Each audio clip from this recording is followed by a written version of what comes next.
పూర్ణమదః పూర్ణమిదం పూర్ణాత్ పూర్ణముదచ్యతే పూర్ణస్య పూర్ణమాదాయ పూర్ణమేవావశిష్యతే.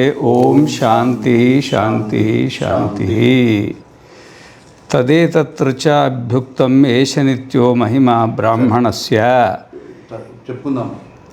ఏష నిత్యో మహిమా బ్రాహ్మణస్య నవర్ధతే కర్మణ నో కనీయాన్. దీని మీద మనకు నడుస్తుందన్నమాట. తస్యైవ స్యాత్ పదవిత్ తం విదిత్వా న లిప్యతే కర్మణ పాపకేనేతి. ఇది వచ్చింది కాబట్టి అక్కడికి సబ్జెక్ట్ అయిపోయింది. అయితే ఏష నిత్యో మహిమ బ్రాహ్మణస్య అంటే బ్రహ్మజ్ఞాని యొక్క మహిమ ఇది నిత్యమైందని మొత్తం మంత్రం ఒకసారి చెప్పుకుందాం. అని నేను చెప్పుకున్నాను కదా, మళ్ళీ అవసరం ఉన్న కాడికి చెప్పుకుంటే వెళ్ళిపోదాం. ఏష నిత్యో మహిమ బ్రాహ్మణస్య. ఇక్కడ మహిమ అంటే ఆత్మస్వరూప స్థితి. ఈ ఒకసారి ఆత్మజ్ఞానం కలిగిన తర్వాత, నేను ఆత్మనని స్ఫురణ వచ్చిన తర్వాత ఇక అది అన్నిటికంటే ఉన్నతమైంది. మిగతా పదవులు అవన్నీ కొంచెము కిందివే. మాత్ర మనకు దీంట్లో సుషుప్తి సంబంధంగా వస్తుంది అన్నమాట. మాత్రం ఉపజీవంతి అంటే సుషుప్తిలో మనం ఉన్నప్పుడు, అంటే ఈ జాగ్రత్త ప్రపంచము స్వప్న ప్రపంచము అంతా ఉంటుంది కదా. ఇప్పుడు జాగ్రత్తలో భార్యలో పిల్లలు సంసారాలు ఈ గొడవలన్నీ ఉంటాయి కదా. సుషుప్తిలో కొన్ని స్వప్నంలో కొన్ని ఇబ్బందులు ఉంటాయి కదా. సుషుప్తికి పోయేపటికి మనకి ఏ ఇబ్బంది ఉండదు అన్నమాట. ఏ ఇబ్బంది జాగ్రత్తలో పిల్లలతో పోరు, సంసారంతో పోరు, భార్యతో పోరు, భర్తతో పోరు, వ్యాపారాలతో పోరు, ఉద్యోగాలతో పోరు, రాజకీయాలతో పోరు, మనసు బాగుండిపోరు, మనసు బాగలేకపోరు. ఆధ్యాత్మిక, ఆది భౌతిక, ఆది దైవిక ఈ త్రివిధ తాపత్రయాలతోటి జాగ్రత్త అవస్థలో ఇబ్బంది పడతాం కదా. ఆ విధంగానే స్వప్నానికి పోయేప్పటికి కూడా స్వప్నంలో ఈ మూడు ఉంటాయి, మళ్ళీ మనకు ఉంటాయి. అంటే సుషుప్తికి పోయేప్పటికి ఇవి ఏవీ ఉండవు. ఆధ్యాత్మికం అంటే శరీర సంబంధమైనవి, మానసిక సంబంధమైనవి, సంసార సంబంధమైనవి మనకు అనుభవంలో ఉంది కదా. సుషుప్తిలో ఏమాత్రం ఇబ్బంది లేకుండా మనం సుఖంగా ఆనందంగా ఉన్నాం అన్నమాట. అయితే ఈ సుషుప్తిలో ఉండే ఆనందం ఉంది కదా, ఈ ఆనందంలోనే ఒక ముక్క మాత్రం ఉపజీవంతి అన్నారు. మాత్ర అంటే ఒక ముక్క, మాత్ర అంటే ఒక భాగం. మరి ఈ విధంగా ఈ అంటే సాధారణమైన జీవుని మొదలుకొని బ్రహ్మదేవుడి వరకు ఈ సుషుప్తిలో ఉన్న ఆనందంలోని ఒక ముక్కను అనుభవిస్తున్నారు. ఒక ముక్క అంటే కొంచెం చిన్న ముక్క, కొంచెం పెద్ద ముక్క, కొంచెం పెద్ద ముక్క, కొంచెం పెద్ద ముక్క అని చెప్తారన్నమాట. అది ఎట్లా అంటే ఇప్పుడు భూమండలంలో అన్నిటికంటే చక్రవర్తి ఆనందం పెద్దది. మరి 100 మంది చక్రవర్తులకు ఉన్న ఆనందం పితృలోకవాసులకు ఉంటుంది. 100 మంది పితృలోకవాసులకు ఉన్న ఆనందం గంధర్వలోకవాసులకు ఉంటుంది. 100 మంది గంధర్వులకు ఉన్న ఆనందం ఒక దేవతకు ఉంటుంది. 100 మంది దేవతలకు ఉన్న ఆనందం ఒక ఇంద్రుడికి ఉంటుంది. 100 మంది ఇంద్రులకు ఉన్న ఆనందం ఒక ఆజానలోక వాసులకు ఉంటుంది. అది కూడా మరి ఒక వైరాగ్య సంపన్నుడైన బ్రహ్మవేత్తకు ఉంటుంది. ఆ విధంగానే 100 మంది ఆజానజులకు ఉన్న ఆనందం ఒక ప్రజాపతికి ఉంటుంది. మరి ఆ ఆనందం అది వైరాగ్యం కలిగిన వాడికి ఉంటుంది. మరి 100 మంది ప్రజాపతులకు ఉండే ఆనందం ఒక బ్రహ్మదేవుడికి ఉంటుంది. మరి ఈ విధంగా ఆ బ్రహ్మదేవుడి ఆనందం ఉంది కదా, అదే ఏషయో పరమానంద ఏష బ్రహ్మలోక సమ్రాడితో వాచ. అంటే ఇదే బ్రహ్మానందము, దీనికి మించి ప్రపంచంలో బ్రహ్మానందం అంటూ లేదు అని అక్కడ చెప్పిండు. చెబితే సోహం భగవతే సహస్రం దదామి అత ఊర్ధ్వం విమోక్షాయైవ బ్రూహీతి అంటాడు. ఇప్పుడు ఆ బ్రహ్మదేవుడికి ఆనందం ఉంది కదా, ఆ ఆనందమే అన్నిటికంటే పెద్దది, దానికంటే పెద్ద ఆనందం లేదు అంటే సరే ఆ పెద్ద ఆనందం ఏదో దానికోసం ప్రయత్నం చేస్తామని అంటే జనకుడు అనుకోకుండా అదే పెద్ద ఆనందం అన్నాడు కదా. అది అనుకోకుండా అనకుండా మరి సోహం భగవతే సహస్రం దదామి అత ఊర్ధ్వం విమోక్షాయేవ బ్రూహీతి. ఎందుకన్నాడంటే ఆ బ్రహ్మదేవుడి మహిమ ఉంది కదా, అది 100 సంవత్సరాలు. ఎవరు 100 సంవత్సరాలు? బ్రహ్మదేవుడు 100 సంవత్సరాలు పూర్తి అయిన తర్వాత మళ్ళీ జన్మెత్తి మళ్ళీ కిందికి రావాల్సింది కదా.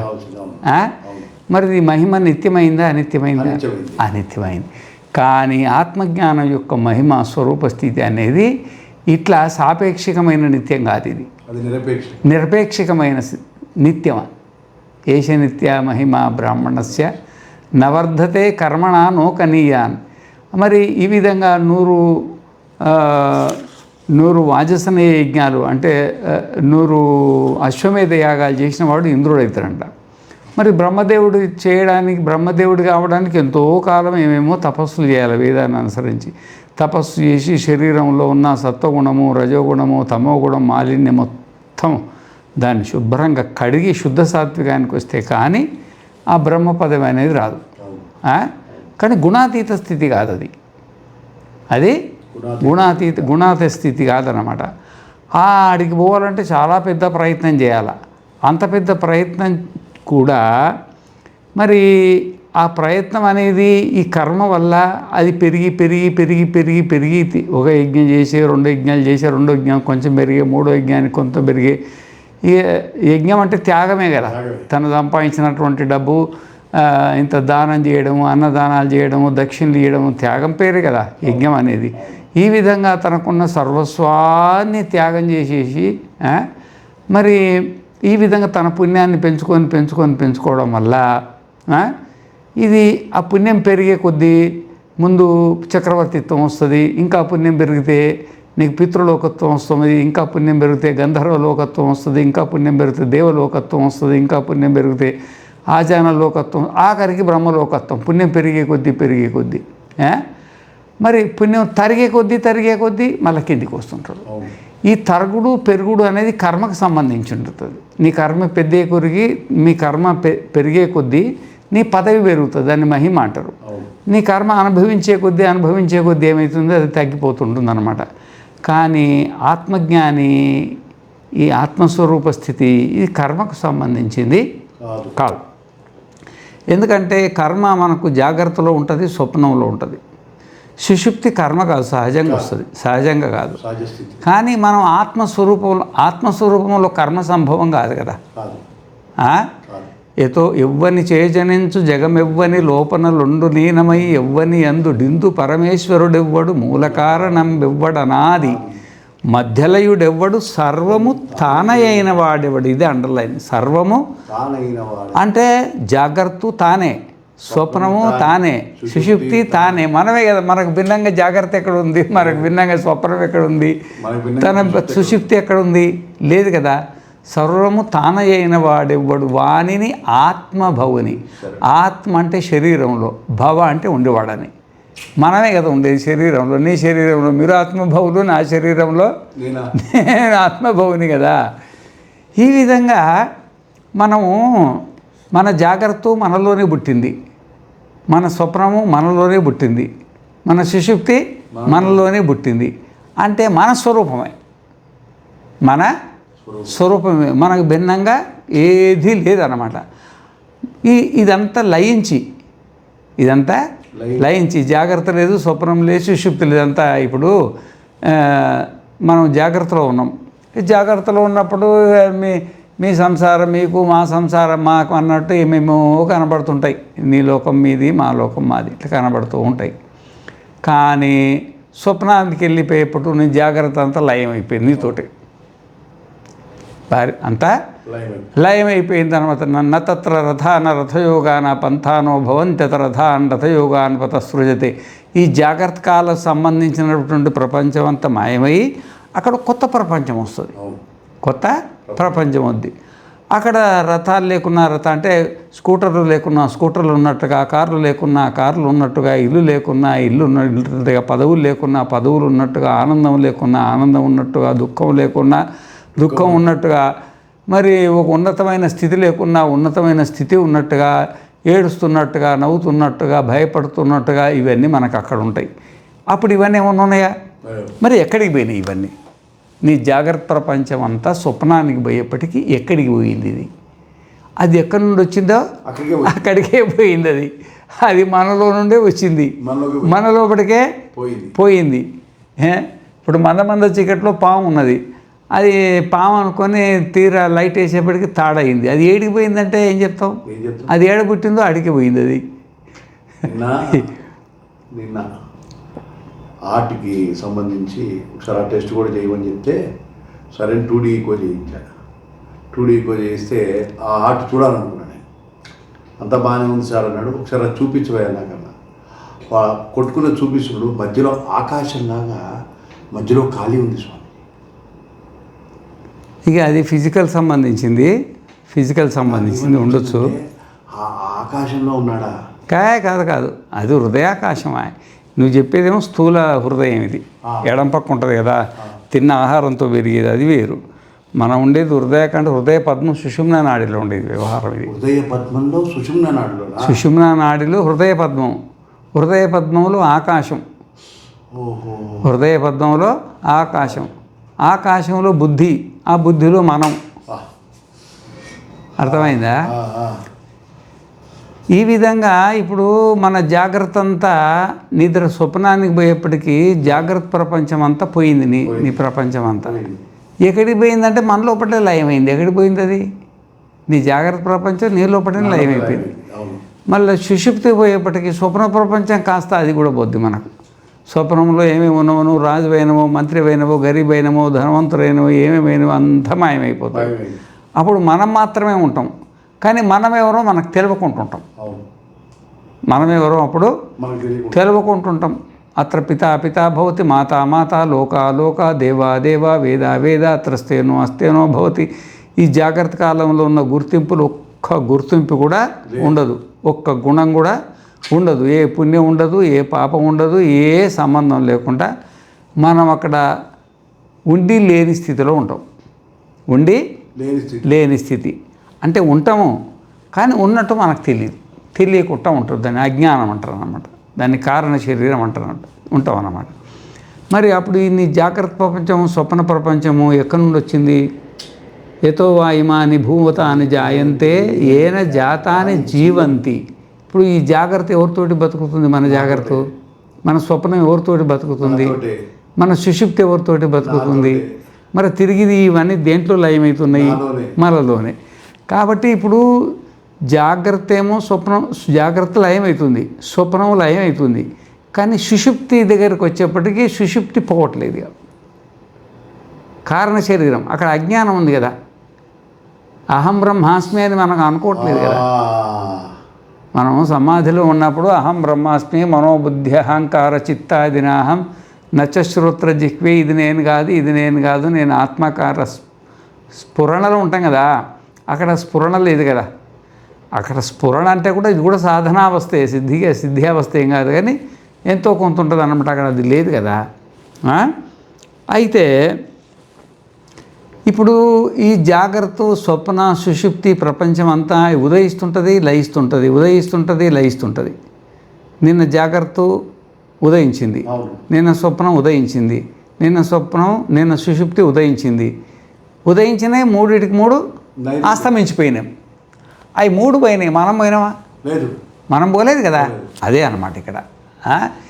ఎవరికైతే బుద్ధి తాదాత్మ్యం ఉందో, ఏదైతే ప్రకృతి తాదాత్మ్యం ఉందో, ఎవరి లోపల కోరికలు ఉందో, ఎవరికైతే అన్నమయ ప్రాణమయ మనోమయ విజ్ఞానమయ ఆనందమయ కోశ అభిమానం ఉందో, వాళ్ళకు మాత్రం ఈ ప్రపంచం అంతా సత్యం. వాళ్ళ ప్రపంచం అంతా పెరుగుతుంటుంది, తగ్గుతుంటుంది. పుణ్యం కొద్ది పెరుగుతుంటుంది, పుణ్యం తగ్గుతుంటుంది. కానీ ఆత్మజ్ఞానికి అసలు బుద్ధే లేదు. ఆత్మజ్ఞానికి మరి ఆత్మజ్ఞానం అంటే కోరికలన్నీ వదిలిపెడితే కదా, కోరిక పేరే బుద్ధి కదా.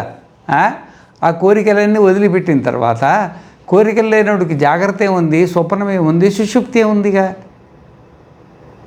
ఏముంది అక్కడ? ఏది లేదు కదా.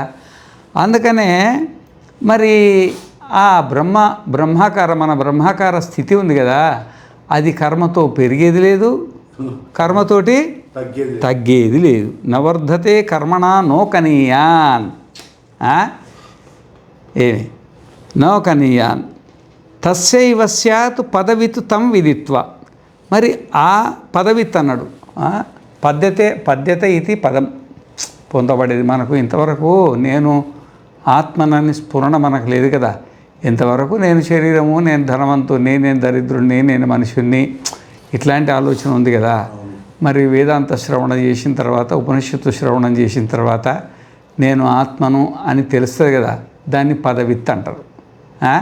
అంటే ఈ ఆత్మజ్ఞాని తన స్వరూపాన్ని తెలుసుకొని నలిప్యతే కర్మణ పాపకేనేతి.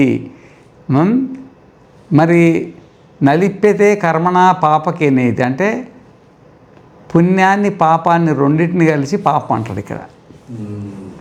పుణ్యము పాపము రెండు పాపం కిందనే లెక్క.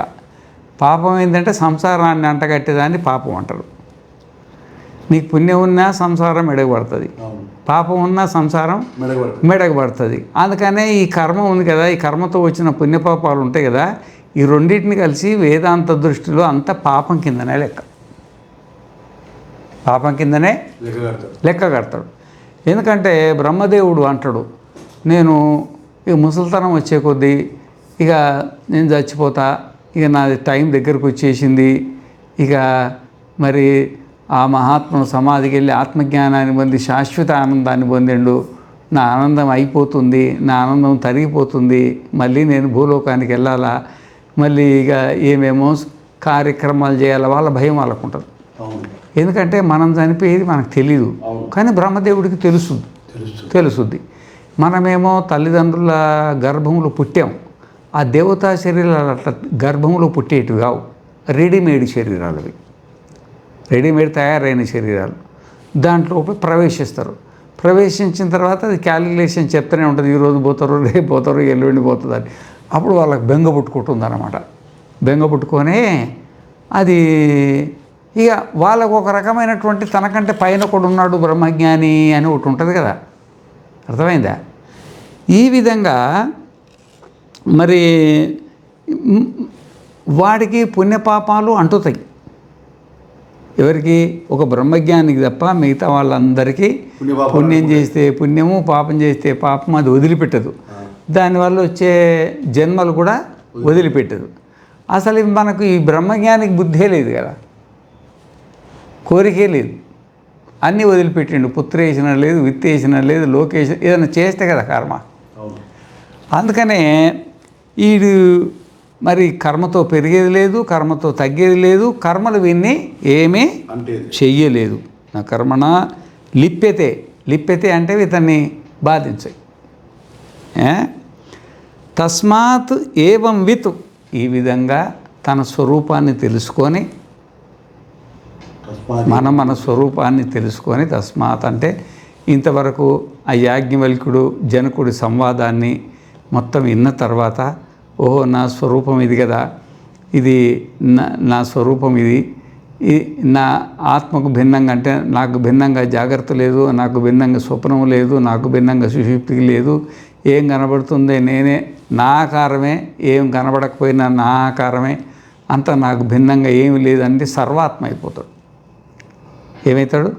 సర్వాత్మ అయిపోయి మరి ఏవం తస్యైవ స్యాత్ పదవిత్ తం విదిత్వ నలిప్యతే కర్మణ పాపకేనేతి తస్మాత్ ఏవం విత్ శాంతో.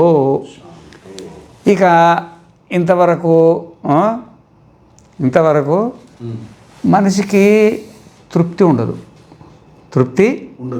మా గురువుగారు అనేది దప్పిక వేసిన వాడికి ఒక సముద్రం దగ్గరికి పోయి ఒక గ్లాస్ నీళ్ళు తాగిండట. అప్పుడు బాగానే చల్లగా ఉండింది, కానీ ఉప్పు నీళ్ళు కదా, అవి ఏమైందంటే 2 గ్లాసులు దప్పికేసింది. అర్థమైందా? సరే ఊరికైనా వస్తున్నాయి కదా, పోయిందేమో కానీ 2 గ్లాసులు తాగిండు, 4 గ్లాసులు దప్పికేసింది. ఈ విధంగా ఆ దప్పిక పెరుగుతూ ఉంటే వీడు తాగుతూ వీడు చనిపోవాల్సిందే తప్ప దప్పిక తీరదు. అర్థమైందా? అసలు దప్పిక లేనోడికి, అసలు కోరిక ఉన్నోడికి ప్రపంచం, ఈ కోరిక ఉన్నవాడికి ప్రపంచం అంటే ఉప్పు నీటి సముద్రం లాంటిది. ఒకటి చూస్తే రెండో చూడాలనిపిస్తుంది, రెండు చూస్తే నాలుగు చూడాలనిపిస్తుంది, నాలుగు చూస్తే ఆరు చూడాలనిపిస్తుంది. ఎంత చూసినా కానీ ఆ చూసే దప్పిక తీరక వీడు వస్తాడు. ఎంత విన్నా కానీ ఆ వినే దప్పిక తీరదు, ఎంత తిన్నా కానీ తినని దప్పిక తీరదు. అసలు అనకూడదు. కానీ నారాయణానంద సరస్వతి స్వామి అని ఉండే, నేను కాశీలో చదువుకున్నప్పుడు. ఆయన ఈ చిదానంద స్వాముల వారు ఉన్నారు కదా, శివానంద ఆశ్రమం ఉంది కదా ఋషికేశం, ఆ సంబంధమైన సన్యాసిని చెప్పుకుంటాడు అనమాట. అయితే ఆయన ఉద్యోగం చేసి రిటైర్డ్ అయ్యాడు. అబ్బో ఫంక్షన్ గించిన బాగా వస్తుంది, ఏదో వైరాగ్యం కలిగి సన్యాసం బాగానే తీసుకున్నాడు. గీతా మందిర్లో గది ఇచ్చిండ్రు. గది ఇస్తే ఆయనకు స్వీట్ పిచ్చింది బాగా, నాలిక. అర్థమైందా? నాలిక. ఆడ మధుర జల్పాన అని ఒకటి ఉంది టేడినియంలో. ఆ టేడిని మధుర జల్పానికి పోయి 1 కేజీ 2 కేజీలు ఇచ్చుకునేది రసగుల్లా, గులాబ్ జాము. ఆయనకి ఏది తినాలనిపిస్తాయి స్వచ్ఛమైన నెయ్యితోటి. అవి తింటూ ఉంటే ఏం అనిపించదుగా. బాగా తిన్న తర్వాత కడుపు నొచ్చుతుందిగా, ఇక వరిగించుకోలేగా. మళ్ళీ బాత్రూమ్కి వేసి నోట్లు వేసేంత కక్కేసావు. అర్థమైందా? ఇప్పుడు ఈ కోరిక ఉన్నవాడికి ఈ ప్రపంచం ఉప్పు నీళ్ళు లాంటిది. ఉప్పు నీళ్ళు అంటే సముద్రం నీళ్ళు తాగినట్టు మేము చూసేవాడివి. ఇది సన్యాసం తీసుకున్నా కానీ మరి ఆ పూర్వ సంస్కారం ఉంది కదా, ఆ సంస్కృతి పోలేదన్నమాట. ఇది ప్రత్యక్ష సాక్ష్యం అన్నమాట. ఈ విధంగా ఎవరికైతే కోరిక ఉన్నదో ఈ సంసారంలో ఏమి తక్కువ లేదు. సముద్రంలో నీళ్లు తక్కువ లేనట్టుగా ఈ సంసారంలో చూడడానికి రూపాలు తక్కువ లేవు, తినడానికి రుచులు తక్కువ లేవు, వినడానికి శబ్దాలు తక్కువ లేవు. ఏది కావాలంటే అది దొరుకుతుంది. కానీ దీంతో దప్పిక మాత్రం తీరేది కాదు. ఈ దప్పిక తీరక చచ్చిపోతాడు ఈ మహానుభావుడిగా. అర్థమైందా? ఎవరికి?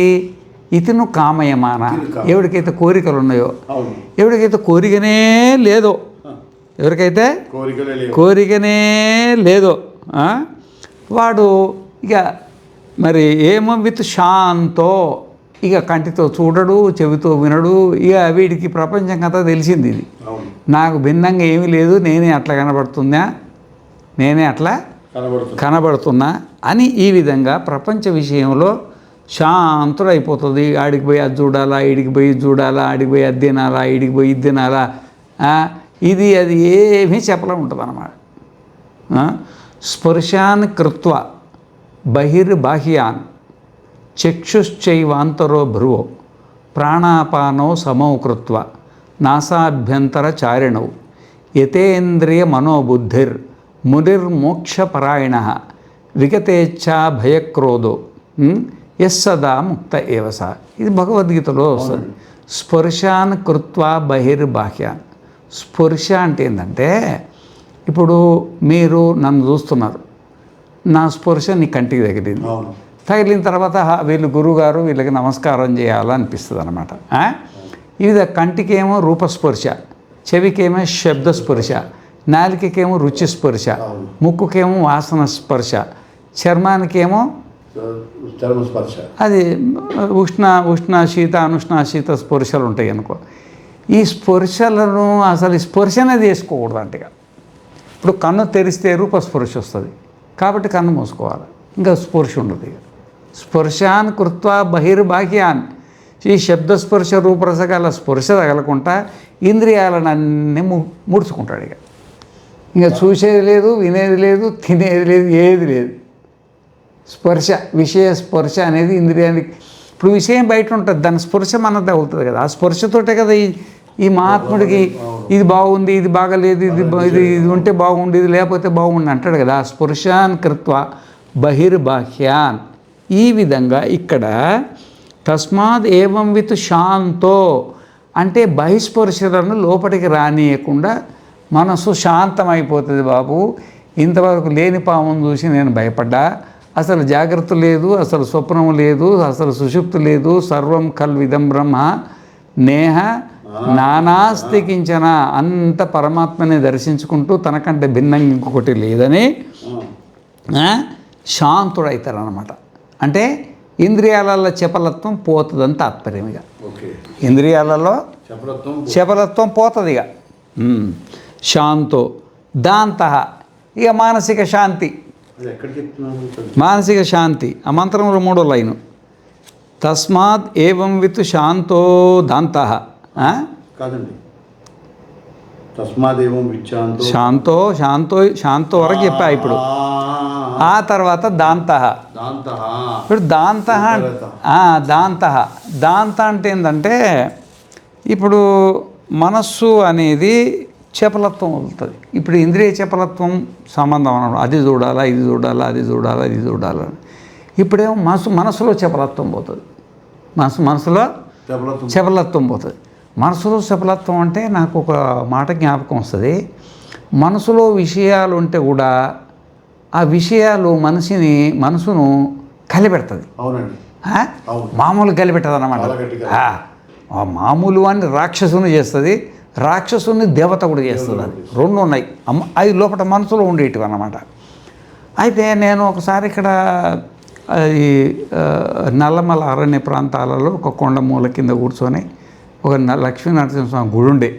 ఆ గుడి పైన ఒక అరుగు ఉంటే అరుగు మీద కూర్చొని ధ్యానం చేసుకుంటే ఎవరో ఒకటి అన్నగూడల మాటలు ఏదో అంటారు కదా, ఇక దాన్ని అవన్నీ జ్ఞాపకం వచ్చి మనసంతా ఊకే ధ్యానం చేసుకొని వచ్చేది కాదు.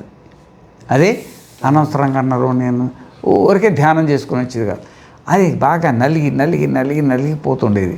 నేనేమో సరే అట్లే కూర్చునేది, మొండి కూర్చునేది. ఒకరోజు అనుకోకుండా ఒక స్ఫురణ వచ్చింది నాకు. అసలు ఈ మనసులో ఇతను కనబడుతున్నాడు కదా, ఉండి కనబడుతుండా లేక కనబడుతుండా? ఆ మనసులో ఉన్న మనిషి మాట్లాడుతున్నాడు కదా, వాడు ఆ మాటలు ఉండి మాట్లాడుతుండా లేక మాట్లాడుతున్నాడా? నాకు మనసులో ఏమేమి కనబడుతున్నాయో ఇవన్నీ ఉండి కనబడుతున్నాయా లేక కనబడుతున్నాయా అని ఒక చర్చ వచ్చేసింది.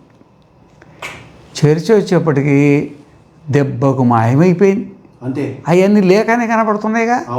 లేకనే ఉన్నట్టుగా అనుకొని ఆ మాటలకు మళ్ళీ రియాక్షన్ మనసు అంతా కలిపెడుతుంది అన్నమాట. అరే మనం కళ్ళు మూసుకున్నప్పుడు మనకి ఏమేమి కనబడుతున్నాయో అవన్నీ లేకనే ఉన్నట్టు కనబడుతున్నాయి అని మనకు ఆ విషయ జ్ఞానం కలిగిన తర్వాత మనస్సు శాంతమైపోయింది. ఇక ఆ రోజు నుండి కళ్ళు మూసుకోగానే ఏ గొడవ లేదు. ఇక ఇప్పటికంతే. అర్థమైందా? ఇక్కడ మరి బ్రహ్మజ్ఞానికి కూడా ఇదే జరుగుతుందన్నమాట. దాంత అంటే లేనిది కనబడుతుంది, లేనిది కనబడుతుంది. ఇంతకుముందు ఒక అమ్మగారులు వచ్చారు, ఏదో అడిగింది. ఈరోజు ఏకాదశి జ్ఞానిగానే వచ్చారు వాళ్ళు. వచ్చిన తర్వాత ఏదో చెప్పండి స్వామి అంటున్నారు అనమాట.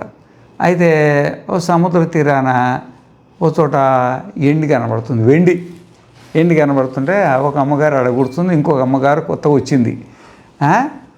వచ్చింది ఎండి పోదాంరా, ఎండి అక్కడ ఎండి ఉన్నది, పోదాంరా అంటుంది. పోదాంరా ఎందుకంటే ఈమె పోయి చేస్తే మళ్ళీ ఈమె పట్టుకుంటే సాక్ష్యం ఇస్తే మళ్ళీ దొంగతనం కేసు అవుతుంది కదా, ఇద్దరం చేస్తే పని తెగిపోద్ది కదా, పోదాంరా అనేది. నాకేమొద్దులే, నువ్వు తెచ్చుకోపో, నేనేమో అనుకోనులే అన్నది. ఆడికి పోయి తూరే చూసేప్పటికి అది ఎండి కాదు, పాడు కాదు, అది ముత్యపు చిప్ప. అర్థమైందా?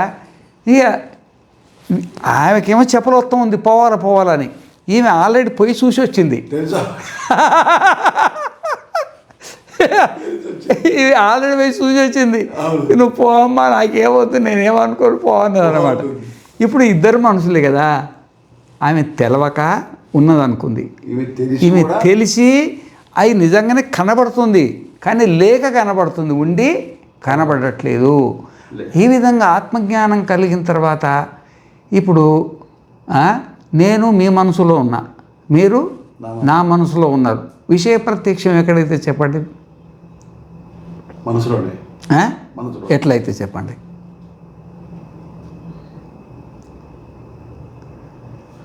మీరు నా మనసులో ఉన్నారు, నేను మీ మనసులో ఉన్నాను. ప్రత్యక్షాన్ని అంటున్నా, మనసులో ఉండేదంటలేను.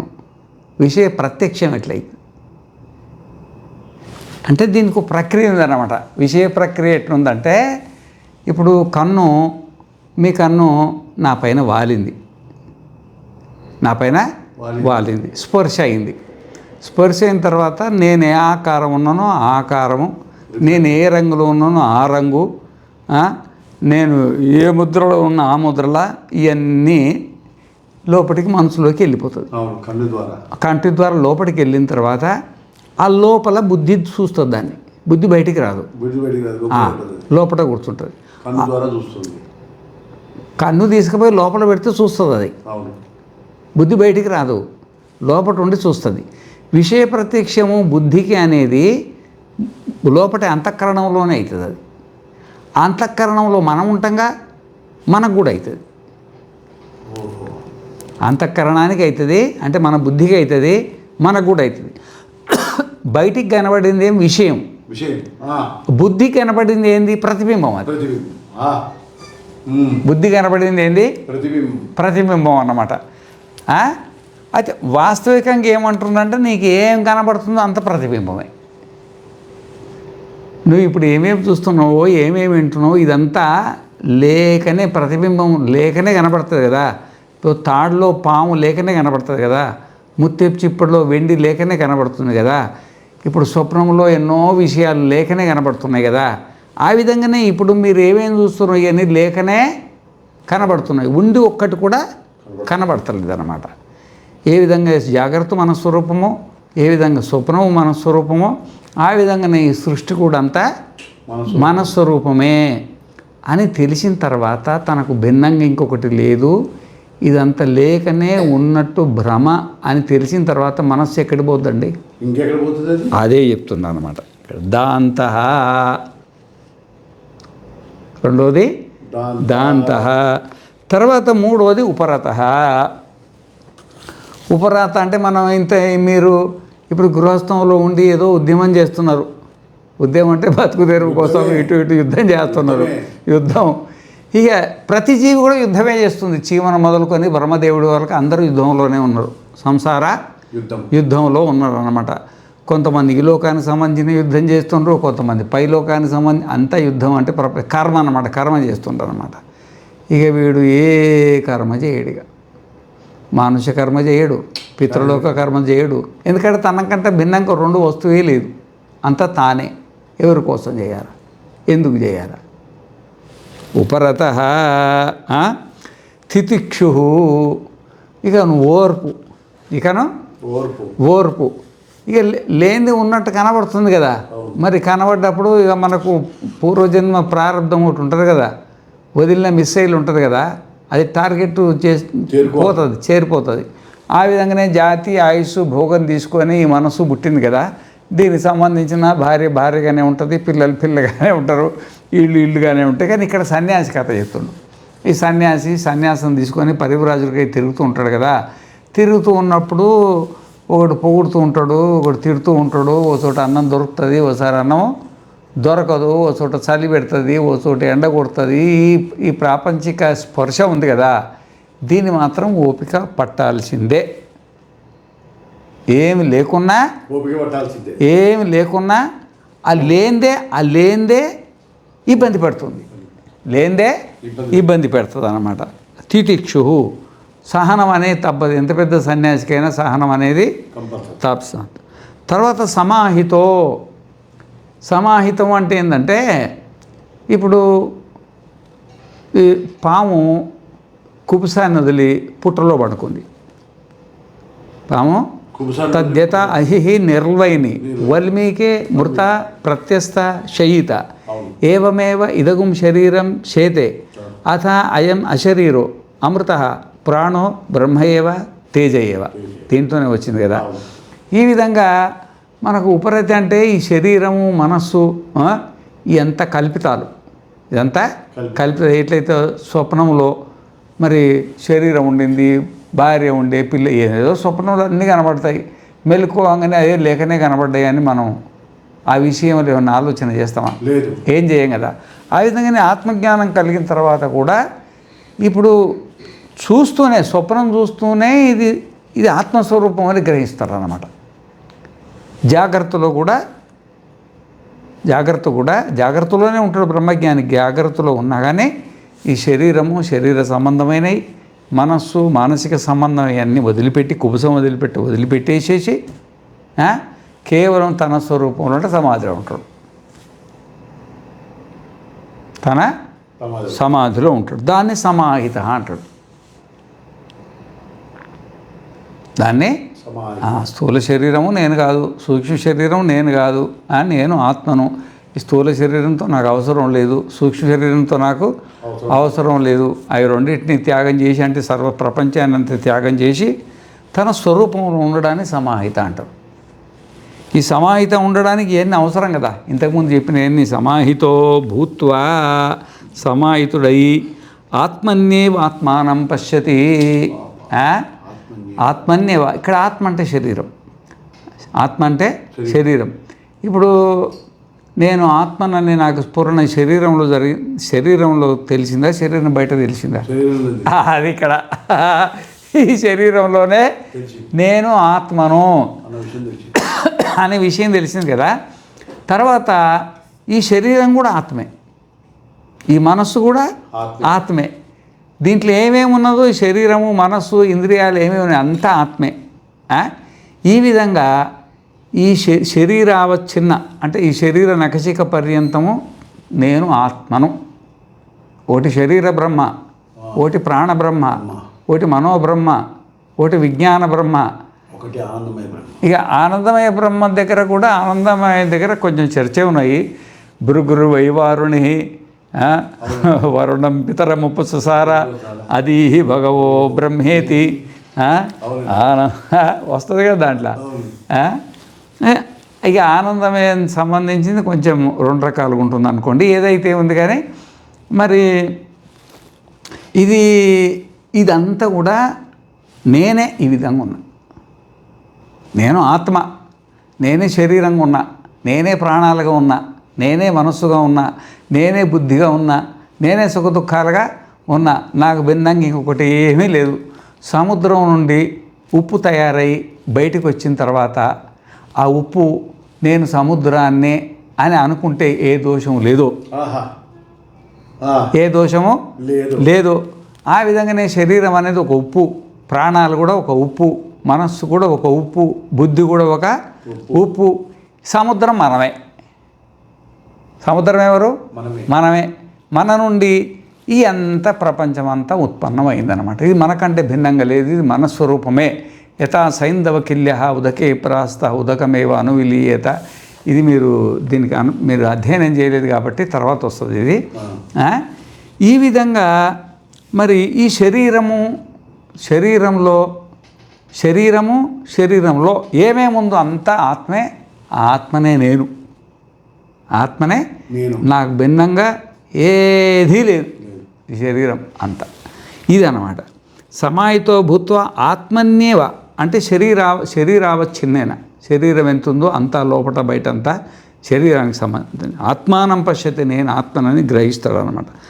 అంతేకాదు సర్వమాత్మానం పశ్యతి, ఈ శరీరంలో నేనున్నానని ముందు మనకు స్ఫురణ కలిగిన తర్వాతనే అంతటా నేనున్నాననే స్ఫురణ కలుగుతుంది. ఈ శరీరంలో నేను ఆత్మనని నీకు స్ఫురణ నీకు లేకపోతే నువ్వు ఎన్ని కోట్ల సంవత్సరాలైనా బయట ఆత్మ నీకు దర్శనం. ముందు శరీరంలోనే ఉండి శరీరంలోనే ఈ శరీరం అంతా ఆత్మే, నేను ఆత్మను, నా స్వరూపమే ఇదంతా అని ఎప్పుడైతే సర్వాత్మ భావం కలుగుతుందో ఈ శరీరంలో సర్వాత్మ భావం అంటే అంతా నేనే అని. అన్నమయ, ప్రాణమయ, మనోమయ, విజ్ఞానమయ, ఆనందమయ అన్నిటికీ అంత నేనే. ఇది ఎందుకు చెప్పిండంటే మరి అది హి భగవో బ్రహ్మేతి, అయ్యా బ్రహ్మను గురించి నాకు కొంచెం ఉపదేశం చేయండి అంటారు అన్నమాట. ఆయన అంటాడు అనమాట, యతో వా ఇమాని భూతాని జాయంతే ఏన జాతాని జీవంతి యత్ప్రయంత్యభిశంహిసంతి తత్ బ్రహ్మ తద్విజిజ్ఞాసస్వ తపసా బ్రహ్మ విజిజ్ఞాసస్వేతి. మరి దేని నుండి నీ బుద్ధి పుట్టింది, దేని నుండి నీ మనసు పుట్టింది, దేని నుండి నీ శరీరం పుట్టింది, దేని నుండి కాళ్ళు, చేతులు, కండ్లు, ముక్కు, నూరు పుట్టింది, దేని నుండి నీకు సంబంధించిన నీ ప్రపంచం అంతా పుట్టింది, నువ్వు అదే బ్రహ్మనయ్యా. మరి ఆ బ్రహ్మను ఆ గుళ్ళో రాముడు మాదిరిగానో, ఆ గుళ్ళో కృష్ణుడు మాదిరిగానో, ఆ గుట్ట మీద శివలింగం మాదిరిగానో చూపించమంటే నేను చూపించలేను. నువ్వు తపస్సు చేసి కనుక్కోయా, చూపించేది కాదు ఇది, నువ్వే తపస్సు చేసి కనుక్కో అంటాడు అన్నమాట. తపస్సు చేసి కనుక్కో అంటే ఆయన తపస్సుకి వెళ్ళిపోయింది. భృగు అన్నమాట. ఆ తపస్సుకి వెళ్ళిపోతే ఆయనకు ఒకటి అర్థమైంది, అసలు ఈ సృష్టికి కారణం ఇప్పుడు నన్ను మా నాయన అన్నాడు. నేనే ఉన్నా. అవును. మరి ఆయనగా అన్నాడు, మరి ఆయన కదా కారణము. అవును. ఆ? కాబట్టి మరి ఆయనకు నేను ఎట్లాగన్నా, మా తల్లి అన్నం తిన్నది, మా తండ్రి అన్నం తిన్నాడు. మా తండ్రి అన్నంతో శుక్లమైంది, మా తల్లి అన్నంతో శోణితమైంది. ఇద్దరి సంయోగం వల్ల కడుపులో గర్భంలో ప్రవేశించా. ఆ గర్భంలో తల్లి అన్నంతో నేను పిండాన్ని పెద్దగైనా. బయటికి వచ్చిన తర్వాత మా తల్లి మళ్ళీ పాలు తాపింది, ఆ పాలతో పెరిగిన. మళ్ళా ఆ పాలు అయిపోయిన తర్వాత ఎన్న ముద్దలతోటి గోటన్నం అంటారు కదా, ఏదో అంటారు దాన్ని, గోరుముద్దలతో గోరుముద్దలతోటి సచ్చిన దాకా అన్నంతో. సృష్టి అంతా 84 లక్షల జీవరాశులతో ఆదులకు అన్నమే ఆధారం. పుట్టాలన్న అన్నమే ఆధారం, పెరగాలన్న అన్నమే ఆధారం. తిరిగి చనిపోయిన తర్వాత ఈ అన్నం అనేది అరగకపోయేప్పటికీ మళ్ళీ ఈ మహాత్ముడు ఈ భూమిలో కలిసిపోతాడు. అందుకే అన్నాద్ధేవ ఖల్విమాని భూతాని జాయంతే అన్నేన జాతాని జీవంతి అన్నం ప్రయంతి అభిసన్నితంపితి అన్నం బ్రహ్మేతి వేజానాథం. అక్కడ వరుణుడు ఉంది కదా, భృగురు వై వారుణి వరుణుడు ఉండే కదా. వరుణ ఋషి అన్నం బ్రహ్మ కాదు అని అందే ఆడ. అన్నం బ్రహ్మ కాదు అంటే శరీరం అన్నమే కదా, అన్న వికారమే కదా. ఈ ప్రపంచంలో శరీరాలన్నీ అన్న వికారమే కాబట్టి దీనికి కూడా అన్నమే. కానీ ఇది బ్రహ్మ కాదు అని అనలే ఆయన. ఇది బ్రహ్మే, మనం నుండి పుట్టిందే, మన ఆధారంతో పుట్టిందే. కానీ ఇది పరిచ్ఛిన్నమైన బ్రహ్మ. ఇది పరిచ్ఛిన్నమైన బ్రహ్మ. తపసా బ్రహ్మ విజిజ్ఞాసస్వేతి. అరే మళ్ళీ పోయి తపస్సు చేసిరా. అక్కడ అన్నం అంటే ఈ శరీరం ఆత్మ కాదని ఖండించలేదు, అది మనం వాడు గ్రహించాల్సింది. అప్పుడు ప్రాణాద్దేవ ఖల్విమాని భూతాని జాయంతే ప్రాణేన జాతాని జీవంతి ప్రాణం ప్రయంతి అభిశంసంతీతి ప్రాణం బ్రహ్మేతి వ్యజానాత్. ఈ శరీరం బ్రతకాలంటే దీంట్లో ప్రాణం ఉంటేనే, ఆ ప్రాణం ఉంటేనే ప్రాణము అపానము వ్యానము ఉదానము సమానం అవుతుంది కదా. ఆ సమాన వాయువు మనకు జీర్ణకోశంలో ఉంటేనే ఆ తిన్న అన్నం శరీరానికి ఎక్కుద్ది. ఆ సమాన వాయువు లేదనుకో, తిన్న అన్నం శరీరానికి ఎక్కకపోతే శరీరం ఉంటుందా? అది చచ్చిపోతుంది. మరి శరీరానికి అన్నం అవసరమే కానీ అన్నానికి ప్రాణం అవసరం. అన్నానికి ప్రాణం అవసరం. ఒక్క ప్రాణంతో ప్రపంచం నడుస్తలేదు. దానికి ప్రాణము అపానము వ్యానము ఉదానము సమానం అన్ని వాయువులు ఉంటేనే కంటితో చూడగలుగుతున్నాము, చెవితో వినగలుగుతున్నాము, కాళ్ళ చేతులతో పనిచేయగలుగుతున్నాము, జాగ్రత్త స్వప్న సుషుప్తులు నడిచిపోతున్నాయి. ప్రాణం లేకపోతే ప్రాణం లేని అన్నం, చచ్చిపోయిన మృత శరీరం అన్నం తినట్లేదుగా. ఎందుకంటే దాంట్లో సమాన వాయువు లేదు, సాధారణ వాయువు ఉంది. సమాన వాయువు లేదు, దాంట్లో ధనంజయ వాయువు ఉంది. నాగ కూర్మ కురకల దేవదత్త ధనంజయ ఉన్నాయి, ఉపవాయువులలో ధనంజయ వాయువు ఉంది. అసలు సమాన వాయువు లేనందులో వాయువు ఉన్నా కానీ చచ్చిపోయింది కదా. కాబట్టి మన ఆయన చెప్పింది కరెక్టే, తెలుసుకోవాల్సింది ఒకటి ఉంది. అప్పుడు వచ్చి ఉపజెప్పిండు అన్నమాట. ప్రాణాద్ధేవ కల్విమాని భూతాని జాయంతే ప్రాణైన జాతాని జీవంతి ప్రాణం ప్రయంతి అభిశంసంతీతి. మరి ప్రాణానికి ఆధారం ఏంది? మళ్ళీ ఒకటి ఆయన అన్నాడు, తపసా బ్రహ్మ విజిజ్ఞాసస్వ తపో బ్రహ్మేతి అన్నాడు. సరే, నువ్వు అన్నది ప్రాణము బ్రహ్మనే, ప్రాణము బ్రహ్మనే, కానీ పరిచ్ఛిన్న బ్రహ్మ, పరిచ్ఛిన్న బ్రహ్మ. మళ్ళీ పోయి తపస్సు చేయమన్నాడు. అరే తండ్రి మీద నమ్మకం కదా, ఉంటేనే చెప్తుండు. అదేమో వాళ్ళ గుళ్ళ దేవుడు శివుని దర్శనం చేసినాడు, చేయించేది కాదు కదా, ఈ సొంతంగా చేసేదా. కాబట్టి నువ్వే తెలుసుకోవాలయ్యా, నువ్వు చెప్పింది కరెక్టే కానీ ఇంకా ఇది పరిచ్ఛిన్న బ్రహ్మ అంటాడు అనమాట. అప్పుడు మళ్ళీ ఆలోచన వచ్చేసి అసలు ఈ ప్రాణాలు దేంతో నడుస్తున్నాయి? ఈ ప్రాణాలు అనేటివి ఇవి సూక్ష్మ శరీరానికి అంగం. సూక్ష్మ శరీరానికి అంగం. సూక్ష్మ శరీరం ఉంటే ప్రాణం ఉంటుంది, సూక్ష్మ శరీరం లేకపోతే ప్రాణం ఉండదు.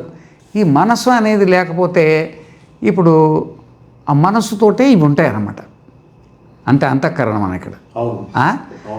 కాబట్టి మనసు లేకపోతే ప్రాణం ఉన్నా కానీ నడవదు అన్నమాట. అసలు ప్రాణాలు దేనికోసం? మనసు కోసం. ఇప్పుడు మనసు లేకపోతే ప్రాణాలు ఉండేది ఉపయోగమే ఉంది? ఏం ఉపయోగం లేదు కదా. ఈ ప్రాణాలు దేనికోసం పనిచేస్తున్నాయి? మనసు కోసం. అదన్నమాట. శరీరం ప్రాణాల కోసం పనిచేస్తుంది, ప్రాణాలేమో మనసు కోసం పనిచేస్తుంది. ఆ మనసు ఏం చేస్తుంది? బయటకు వచ్చి శబ్దస్పర్శ రూప ప్రపంచాన్ని అంతా చూపిస్తుంది. ఆ మనసు లేదు, బుద్ధి ఒకటే ఉందనుకో, బుద్ధి ఒకటే ఉందనుకో. ఇప్పుడు కోమాలో పోయినప్పుడు బుద్ధి ఉంటుంది, మనసు ఉండదు. ఉండేమి లేకేది. అందుకనే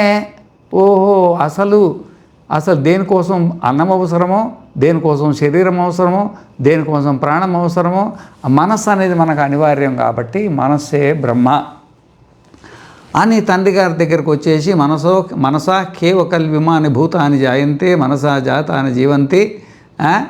మరి మనసులోనే లయమైపోతుందని చెప్తారనమాట. మనోబ్రహ్మేతి విజానాత్ మనసోకి చెప్తారనమాట. చెప్తే ఇది కరెక్టే. మరి అది మనసు లేకపోతే అసలు సృష్టి ప్రాణానికి ఆధారం మనస్సే కదా. అంటే అన్నాడు, కరెక్టేనయ్యా, నువ్వు అన్నది కరెక్టే, మనస్సు బ్రహ్మనే, కానీ పరిచ్ఛిన్న బ్రహ్మ, మనోబ్రహ్మ, సర్వాత్మ బ్రహ్మ కాదు. కానీ మనస్సు బ్రహ్మ కాదు అన్నాడు, ఖండించలే. ప్రాణాలు బ్రహ్మ కాదని ఖండించలే. ఎవరు? వరుణుడు. ఏమి భృగువు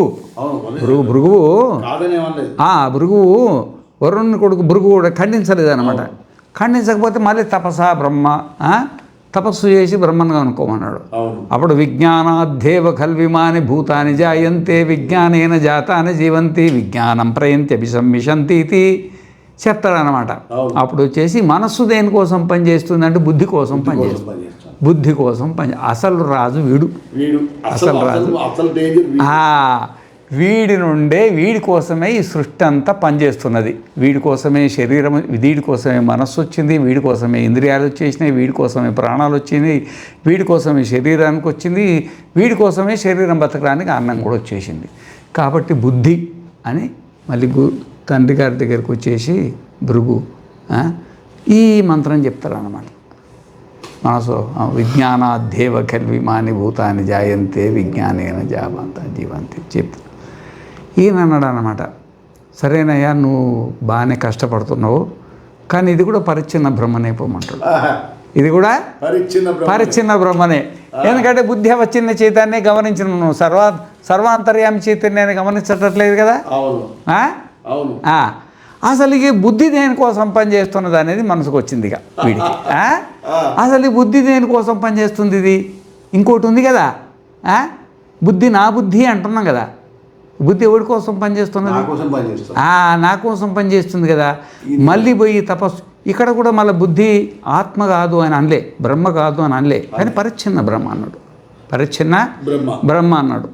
ఆ తర్వాత మళ్ళీ పోయి తపస్సు చేసి, ఈ బుద్ధి దేనికోసం పనిచేస్తుందంటే నా కోసం పనిచేస్తుంది. అది సత్యం, జ్ఞానం, అనంతం, ఆనందం బ్రహ్మ. నేను ఆనంద స్వరూపమైన ఆత్మను. ఆనందాద్ధేవ ఖల్విమాని భూతాని జాయంతే ఆనందేన జాతాని జీవంతి ఆనందం ప్రయంతి అభిసంవిశంతి ఇది ఆనందం బ్రహ్మేతి విజానాత్. అప్పుడు ఇక్కడ ఆనందమయ కోశము, అన్నమయ, ప్రాణమయ, మనోమయ, విజ్ఞానమయ, ఆనందమయ కోశం అన్నదుడు. ఈ ఆనందమయ కోశం సుషుప్తికి సంబంధించింది అక్కడ, కానీ ఇక్కడ ఆనందం ఆత్మకు సంబంధించింది. దీన్ని కలపొద్దు అన్నమాట, కన్ఫ్యూజ్. ఇక్కడ భృగు అంగీకరించినది ఆనందం అంటే ఆత్మ అన్నమాట. ఆత్మ. అప్పుడు ఎన్నిసార్లు విన్నా ఇప్పుడు కొట్టేసాం అంతే కదా మరి దాంట్లో ఉండేది. అందుకే నేను ఇందాక నేను అబ్జర్వ్ చేస్తున్నా, నా బుద్ధిలో ఉన్నది ఏది బయటికి రాలేదు, అవి అలానే ఉన్నాయి. ప్రశాంతంగా మళ్ళీ స్వీకరిస్తున్నాను.